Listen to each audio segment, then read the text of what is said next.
Age of Empires 4 came as a bit of a surprise to me, with the last well-received game being originally released in 1999 with a few remasters doing okay, and the last actual installment to the series being Age 3 in 2005, as well as being relatively poorly received.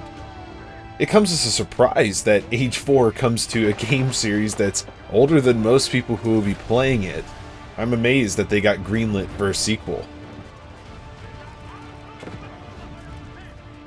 Starting out, Age 4 looks visually good. The colors are vibrant and inviting, while the lighting is very static overall and kind of feels a little lifeless. Relic, the developer, worked on previous RTS games, with Company of Heroes being one of those games, and that game had a day and night cycle that handled lighting extremely well, much better than Age 4 does. Age 4 does, however, lack in character. Age 2 and 3 both had way higher levels of detail and aesthetics in their textures and character and models, whereas Age 4 comes off as kind of smooth in its character models.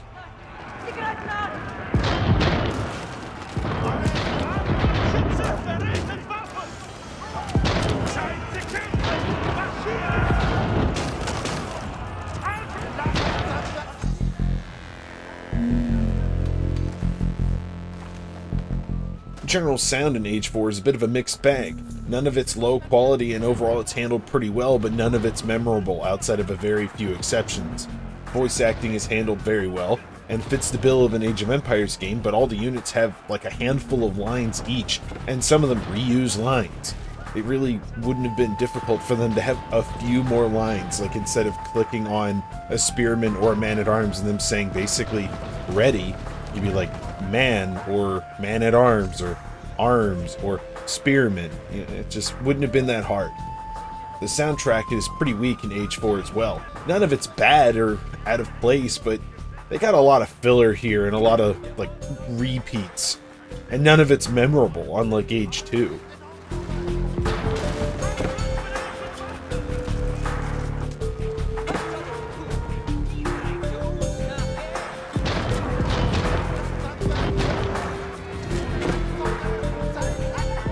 Now the gameplay. If you played Age 2, you'll be right at home. If you played Age 3, you may feel like the game took a few steps back. Comparing to Age 3 first, workers don't just teleport materials back to the TC, town center. The card decks are entirely removed. Trade routes are not predetermined trade routes with carts or the trains and the stuff where it automatically goes. Gold is no longer an infinite resource since there are no plantations. Some people feel like these options that were added in Age 3 were innovation, but personally I disliked most of these changes. They made it a turtler's paradise. The cards added complexity of balance, making the game even more difficult to balance. I mean, come on, the fort cards, you put down your fort wherever and basically that spot's yours. Workers shouldn't just teleport logs back to the TC or the drop-off points. This is kind of silly. And most of the changes going from Age 2 to Age 3 were widely disputed as good or bad. It was quite an argument. Now we're going to compare to Age 2. The game is extremely similar. Some of the things were changed and some units were added, but you no longer had to reseed farms. That's the main change. Everything else is pretty similar. Now on to combat. Unit pathfinding in games like this is really important, and it's pretty tight and responsive and rarely does something that you would think is stupid. It's not like StarCraft with the Dragoons getting stuck.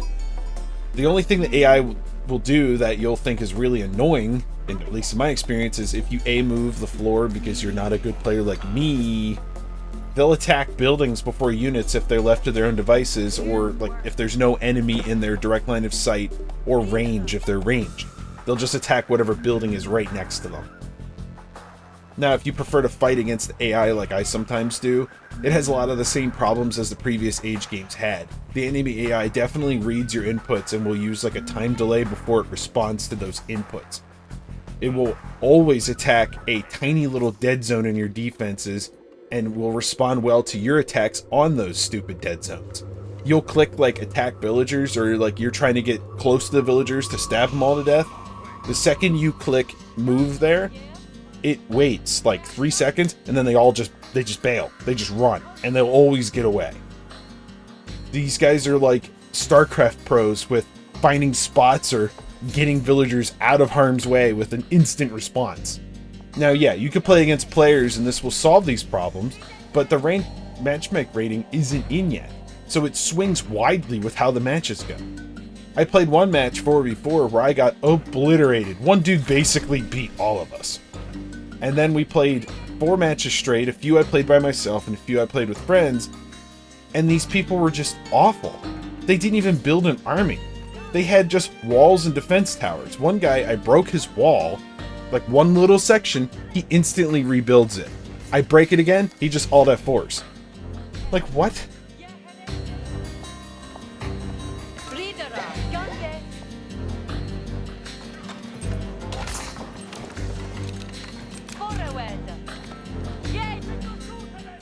Two major changes in Age 4 is the factions and aging up between ages. Previous titles for aging up, you had to stop producing villagers and it was a research on the town center.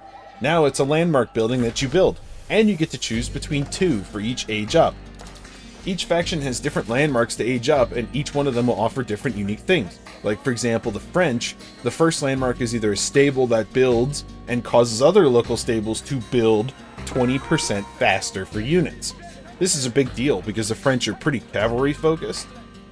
Or you get to choose from a market that gives you another 30% more for each trade. These are both really good, and it's hard to choose between the two. Each faction also has differentiating cosmetic looks as well, with the buildings all looking very different. Like the Russians, they don't use stone for anything. Everything's built out of wood, even walls. Or the Chinese, and they have their ornate, old-timey styling, and each one of these buildings are slightly different. Each one of the ages look different too. Each time you age up, they get a little bit newer looking. Each faction also gets their own unique units and techs based off of similar things to their factions. Like the Chinese get a lot of gunpowder tech, for example. The Chinese basically don't use any arrow-based defenses. Everything they get is hand cannons, since gunpowder. In the end, though, there really isn't nearly as many factions in Age 4 as there is in Age 2, for example. However, Age 2 had way more overlap between each one of these, so maybe that's why they made this decision, since each one in Age 4 is very different from each other. They have some overlap too, but it's not nearly as much as the previous titles.